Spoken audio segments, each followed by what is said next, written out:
Hi class, this is part 2 of section 311 on hyperbolic functions. Okay, so we're up to example 2. We want to find each limit and we're going to use the definition of hyperbolic functions. So the first is the limit as x goes to infinity of cosh of x. So let's rewrite cosh in terms of e to the x. So cosh is e to the x plus e to the negative x over 2. So as x goes to infinity, the e to the x here in the numerator is going to go off to infinity. E to the negative x goes to 0. So we have infinity plus 0, which is infinity divided by 2. So it's still equal to infinity. Just a quick reminder, thinking about the function e to the x, right? So exponential growth. So as x goes off to infinity, the function grows very quickly. As x goes to negative infinity, the function values get closer and closer to 0. Okay, so this 1/2, when I was speaking earlier, I left it here in the where it was, but it can also be factored out of the limit. E to the negative x can be written as 1 over e to the x. So then as e to the x goes off to infinity, we still have infinity plus 0. So our limit goes off to infinity. Okay, next part B, we're taking the limit now as x goes to negative infinity of cotangent. So remember, cotangent is cosh over sinh. Rewrite these as e to the x plus e to the negative x over 2, and also e to the x minus e to the negative x over 2. So the 2's will cancel. We have the limit as x goes to negative infinity, e to the x plus e to the negative x over e to the x minus e to the negative x. Okay, so again, this is a complex fraction since e to the negative x is really 1 over e to the x. So let's multiply the top and bottom of the function by e to the x. So the limit as x goes to negative infinity. When we distribute, we'll get e to the 2x plus 1 divided by e to the 2x minus 1. Okay, so since x is going off to negative infinity, so here's our graph of e to the x. So the graph of e to the 2x is very similar to this. So as x goes off to negative infinity, our function values are going to get closer and closer to 0. So in the numerator, I have 0 plus 1. In the denominator, 0 minus 1. So the value of the limit would equal negative infinity. Sorry, the value of the limit would equal negative 1. Okay, so again, the 2's cancel. Multiply both top and bottom by e to the x. Distribute. Take the limit, and then we get negative 1. Okay, example 2, part C. This one you'll complete and turn in through Canvas. So use the definition of the hyperbolic functions to evaluate the limit. You're taking the limit as x goes to infinity of tangent of x.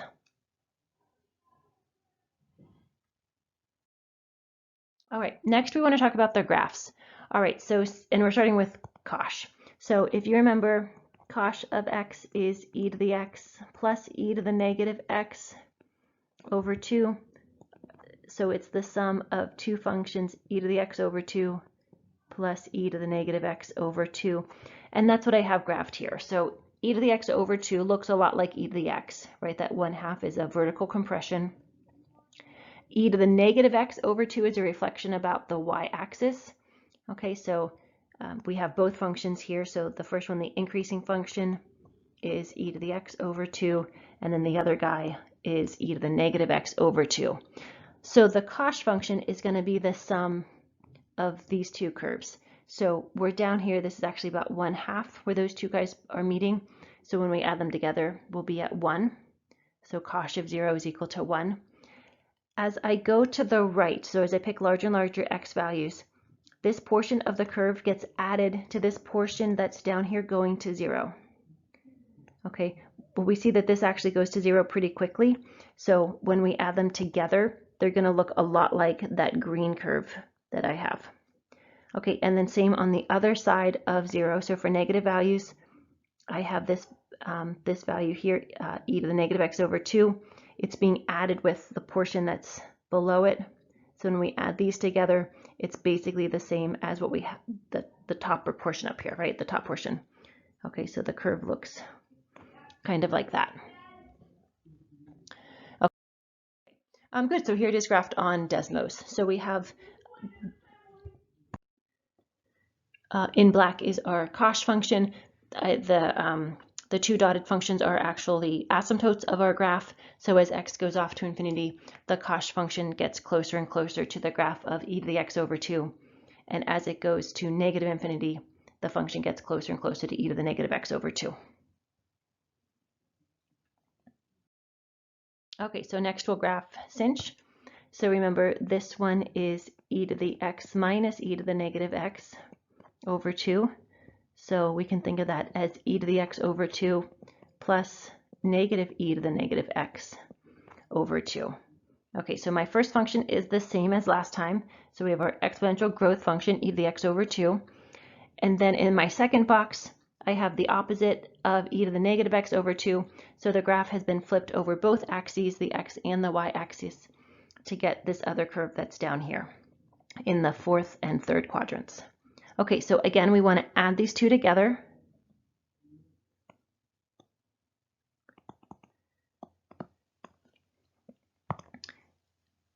Starting at when the x value is 0, we're up at 1/2, but then here we're down at negative 1/2.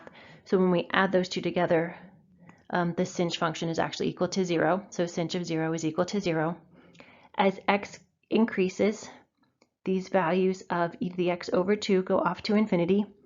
The values of negative e to the negative x over 2 get closer and closer to 0. And these values are being added together. So when they're added together, they again look much more like that green curve that we have in the top quadrant. Okay, if we're plugging in a negative value, okay, e to the x over 2, these guys get closer and closer to 0, but they're being added to a number that's going off to negative infinity. Okay, so when these numbers get added together, they look a lot like this curve that's down here in the third quadrant. Okay, so our sinh function looks basically like that. So here it is graphed on Desmos, again with the asymptotes drawn in. So as x goes off to infinity, we get closer and closer to e to the x over 2. And then as x goes to negative infinity, our black curve gets closer and closer to negative e to the negative x over 2.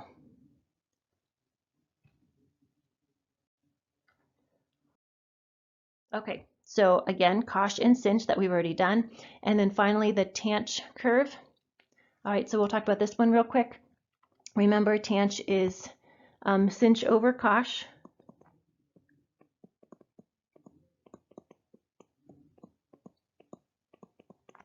So we're looking at the ratio of the two numbers. So if we're at 0, if x is equal to 0, the sinh function is equal to 0, cosh is equal to 1. So 0 divided by 1 is 0. So it makes sense that our tanh function goes through the origin. Let's say we're at x is equal to 1. Okay, so here we are on the sinh curve at a number maybe just slightly below 1 on the y-axis. For cosh, about the same. Okay, so the ratio of these numbers, since these two y values are pretty close, that would tell us that the ratio is near 1. Okay, we see that it's just under 1, meaning that the numerator was the smaller value. Okay, so this does look like it was slightly lower than 1, whereas this the blue dot over here looked like it was slightly greater than 1, right? Since this orange dot, or sorry, the green dot is actually 0, 1, so we're a bit above that.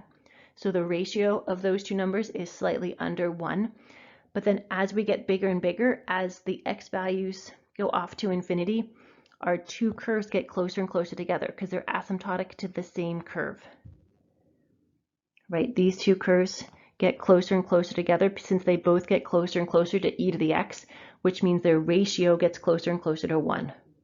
Similarly, if we take negative values to plug in, looking at -1, for example, Here I would say we're slightly lower than -1. On our cosh function, we're slightly above 1. So the ratio is near 1, okay, but lower. Okay, and then as we get more and more negative, our cosh function goes closer and closer to e to the, this one was the curve y is equal to e to the -x over 2, whereas this curve down here in sinh was y equals -e to the -x over 2. So the ratio of those two numbers is going to go to -1. Okay, so that's why down here we see that our graph is gets closer and closer to y equals -1. Good. These are the three main hyperbolic functions that we'll be talking about. The other three will not come up as often or at all in homework or quizzes. Okay, moving on to the derivatives of hyperbolic functions. Okay, derivative of hyperbolic sine is cosine. Derivative of hyperbolic cosine is sine. Derivative of hyperbolic tangent is sech squared. Okay, so very, very much like our trig functions. Okay, however, sine, cosine, and tangent, in this case, when they're hyperbolic sine, cosine, and tangent, the derivatives are all positive. And when we take the derivatives of our cofunctions, so cosecant, secant, and cotangent, we get the negative version of this, but otherwise the derivatives are the same, what we remember from trig. Okay, so for example, the derivative of secant x is secant x tangent x. The derivative of our hyperbolic secant function is secant x tangent x. However, it has the negative. Okay, so for our hyperbolic functions, sine, cosine, and tangent all have positive derivatives. Okay, so that's different than our regular function since we know the derivative of cosine is negative sine. Okay, but other than that, that's the only difference, so these should be easy to memorize. All right, moving on to our proofs. Derivative of sinh. So let's go back to our definition. So e to the x minus e to the -x over 2. The 1/2 is just a constant, so we can pull that out of the derivative.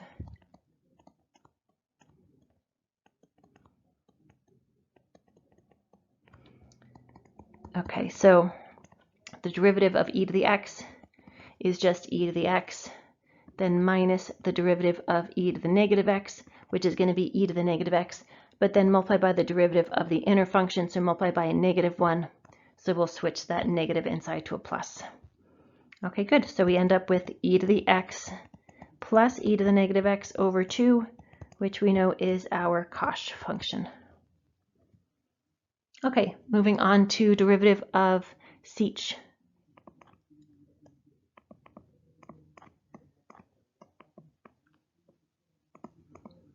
Okay, well, sech is 1 over cosh. And I don't want to use the quotient rule, so let's write this as cosh of x raised to the negative first power. Okay, so take the derivative, I'll use the chain rule, bring the -1 out front. Cosh of x now raised to the negative second power times the derivative of the inner function.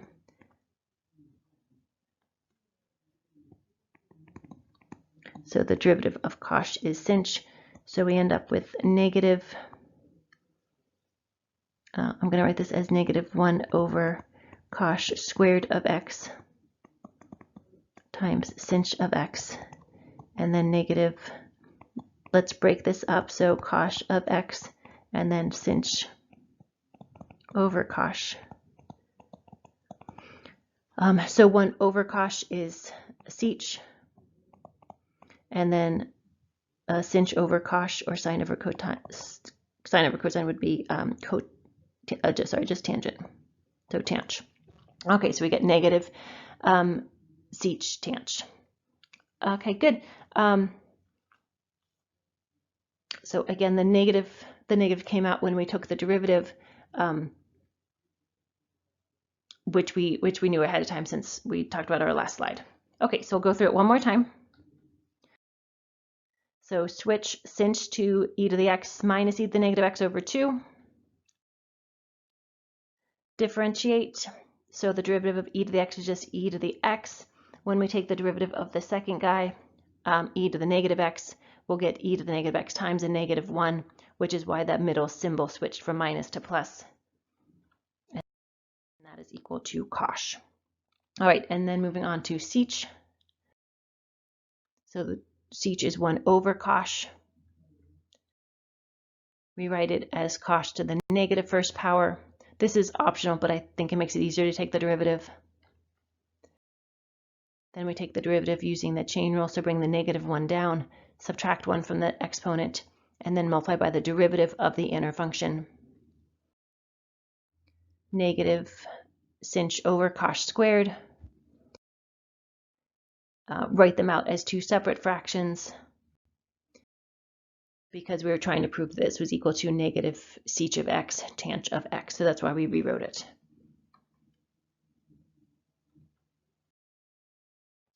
Okay, moving on, number 3, find the derivative, simplify where possible. Okay, so for part A, y is equal to the natural log of tanh of 2x. So y prime, derivative of the outer function, so the derivative of natural log is 1 over the inner function, so 1 over tanh of 2x times the derivative of the inner function. So we get sich squared of 2x, but again times the derivative of the inner function, and the inner function is, derivative of the inner function is 2. So final answer, 2 sich squared of 2x all over tanh of 2x. Good. Okay, part B, y equals sinh cubed of 4x. I'm going to rewrite this as sinh of 4x quantity cubed, just like we do for our regular trig functions. Okay, sometimes it makes it easier when you're taking the derivative. Okay, so y prime, we'll bring the 3 down. Sinh of 4x, subtract 1 from the exponent, and now we need to multiply by the derivative of the inner function. So the derivative of sinh is cosh, evaluated at the inner function, times the derivative of the inner function, so times 4. Final answer, 12 sinh squared of 4x times cosh of 4x.